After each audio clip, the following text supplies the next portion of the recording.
Hey guys, today I'm going to be showing you my, you guessed it, Virtual Boy collection. Now, Virtual Boy has gotten a lot of slack, a lot of bashing and things over the years for its ultimate failure. I am a strong supporter of Virtual Boy. I find it one of my favorite systems ever. Yes, it is a little bit gimmicky how they pull it off and everything like that, but I enjoy the system a lot, There's some really bad games on the system, however, there are some real gems. Just playing this game in the dark, and I know this is going to sound weird, if you play Virtual Boy in the dark, like on your bed, on your back, with the lights out, put the console over your face, and yes, it will start to hurt after a while. You've really never played anything like that, ever. It's just, you're like immersed in this game where you can't see anything in your surroundings, and you really do, yes, it really does feel kind of like a virtual reality in a way, because all you see is the game. Now, unfortunately, it is too tough for me to capture any kind of video footage of a Virtual Boy game, so you'll just have to bear with me in terms of my explanations for the game. So let's get started here. Right here, this is a Virtual Boy, for those of you who have never seen one. How it works is, this is the stand right here. And when you play, this is how I prefer, put it on your knees, and you look right into it like this. And you would play. It can be tough to keep it up at times, but this is how ridiculous you look when you play. You look like this, right? Not the kind of thing you want to play in public, but here's the Virtual Boy here. Here's the two eye sockets. This is the thing to protect your face from getting hurt too much. Here's the stand. Here's a separate stand here. Just clips right on. And this is what a Virtual Boy controller looks like. Okay, it's a little awkward. It's very elongated with its handles. It's very light unless you have the battery pack on it. I don't have the battery pack on this one, but I do have one. There's two D-pads. Only one game, I believe, in the US collection takes advantage of the second D-pad, and that is TheEMUreview. Otherwise, this second D-pad is no use. A and B button, start and select. Pretty simple. Controller's not too bad, just very light. But anyway, let's get started here with the games. First up, Jack Bros. This is released by Atlus. You might know them now for doing Persona 3 on the PlayStation 2. That's really one of their more popular games. Atlus is known for doing bizarre RPGs. This is not an exception. It's not really an RPG, it's more of like a dungeon crawler. This is the rarest and most expensive of the US Game Boy collection. A complete copy, as I've said in one of my other videos, can go anywhere from $100 to $200. This is a complete copy. I am very fortunate to own it. The game itself is not that bad. Played from a top-down perspective, multiple levels of a dungeon kind of, where it's sort of just like you're going around killing bad guys, it's sort of like, think of like a, if any of you have played Shiren the Wanderer on DS, or Izuna, think of it like that, only without, all the leveling up and everything like that. Not a bad game by any means, but only worth it for collectors. Not recommended for people that just want to, get a little collection going for Virtual Boy. Next up, I got here Panic Bomber. Now, this, when you look at the cover, you might think this is a Bomberman game. However, this is actually a puzzle game with the Bomberman name on it, kind of. It doesn't actually say Bomberman, but come on, there's Bomberman right on the cover. It plays out like any other puzzlers out there, match blocks, they get cleared. It's not that bad. It does not take good advantage of the 3D effects of the Virtual Boy, only the background scroll or something like that. Really doesn't take advantage. If you want a puzzle game that takes very well advantage of the 3D capabilities of Virtual Boy, track down yourself a copy of 3D Tetris, which is one of the two US Virtual Boy releases which I still do not own, unfortunately.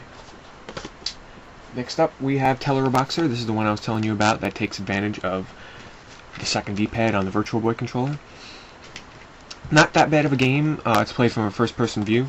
You see the two fists on the screen. You control them with the shoulder buttons. I forget. It's been a while since I played it, but you do use the second D-pad, and you basically box. Think of it like a first-person arcade boxing game. Not that bad, not that great either. A lot of people own this one because it's one of the more common games. No Virtual Boy collection is basically without this game. Mario Tennis, in my opinion, one of the best on the system. Very fun. I can play this for hours, and yes, I do realize a lot of people get headaches from Virtual Boys. However, I have no problem playing this for a couple of hours straight. 3D effects are used very well. You can see the ball coming to the foreground, the background, the characters scale. Music's good. It's just, think of it as a very, very simple Mario Tennis. You know, nothing spectacular in terms of game modes or anything. Just simple, get in there, play tennis. Great game. You can get it for a couple of bucks, if not free, if you ever buy a Virtual Boy. Next up, we got Nestor's Funky Bowling. Now, I haven't played enough of this one to give you a solid opinion on it. However, this is one of the harder ones to track down. There's a Japanese version of this. I forget the exact name of it. However, this one takes advantage of the character Nestor, who appeared in the older Nintendo Power magazines, so that's where you might recognize him from. From what I played, it's not that bad, but I'm not really into bowling, so I'm not really a big fan of bowling games. Waterworld, I have 2 copies of this game. This is one of probably the second rarest US Virtual Boy game. It is also one of the worst. I mean, it's not god-awful, like unplayable. It's, you're basically a boat in the ocean, and there's bad guys on jet skis. It does take pretty good advantage of the 3D capabilities of Virtual Boy. You know, in terms of the 3D effects of moving around and everything, but it's just a really boring game. You just move around, kill the bad guys on the ships, rescue guys that are in the water. Very boring. Not worth the price of admission, since this is one of the rarer ones that does command a higher price. Virtual League Baseball, not a baseball fan, so I haven't played too much of this one. This is a very common Virtual Boy game. The Japanese version of this uses little animated type of characters instead of realistic ones. You know, this is sort of like a just throw in the pile game. Don't really play it that much myself. Wario Land. Now, this is the game worth buying a Virtual Boy for. Let me tell you, this game is great.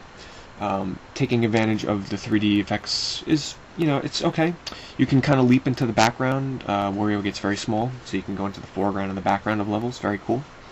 Now, this is worth buying a console for, just for this game, if you're a platformer fan or a Mario fan. Classic platforming, done very well, no gimmicks, just worth owning. Definitely track this down if you have a Virtual Boy. Mario Clash. Now, this isn't your typical Mario game. This goes more along the roots of the arcade-style Mario games, where you have a foreground and a background, except in this one, taking advantage of the 3D effects. And basically, you're just going through pipes, coming out, killing the bad guys, using their shells and everything like that. It's not your typical Mario Brothers 3, you know. It's the Mario Brothers, the one with the pipes, and you know, you're just killing guys. That's it. Not a bad game. Does get very repetitive after a while, and it can be tough to play sometimes in the background. Just my opinion. Good game to track down though. Vertical Force. This is actually a very good game. Also, definitely worth tracking down if you ever do get a Virtual Boy.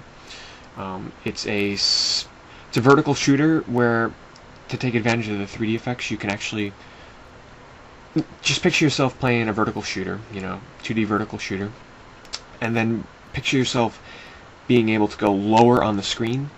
So you have 2 planes. You have a top plane and you have a bottom plane, and you're viewing your ship from top down.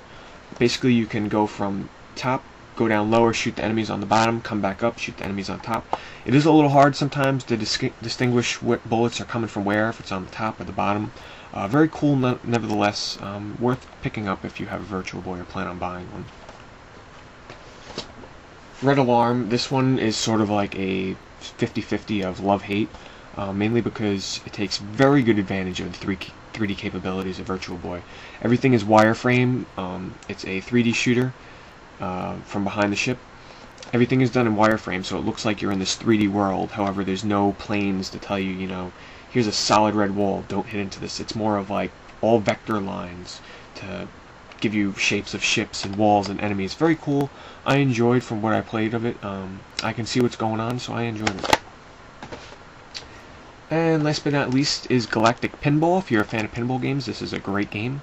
You know, it doesn't take too well of advantage of the 3D capabilities. It's just a static board. You got your pinball that goes up and down, kind of scales a little bit with the 3D effects. But pinball games, I'm not a huge fan of them. But this I've had some fun with, so worth tracking down as well if you have a Virtual Boy. Now, the only 2 games I didn't show from the US collection are 3D Tetris and Golf. I have not gotten those ones yet. I only want a complete copy. But otherwise, there's some great Japanese games out there. Virtual Boy is a great system to track down a few collectors out there. Very worth owning. Hope you enjoyed my video. Thanks for watching.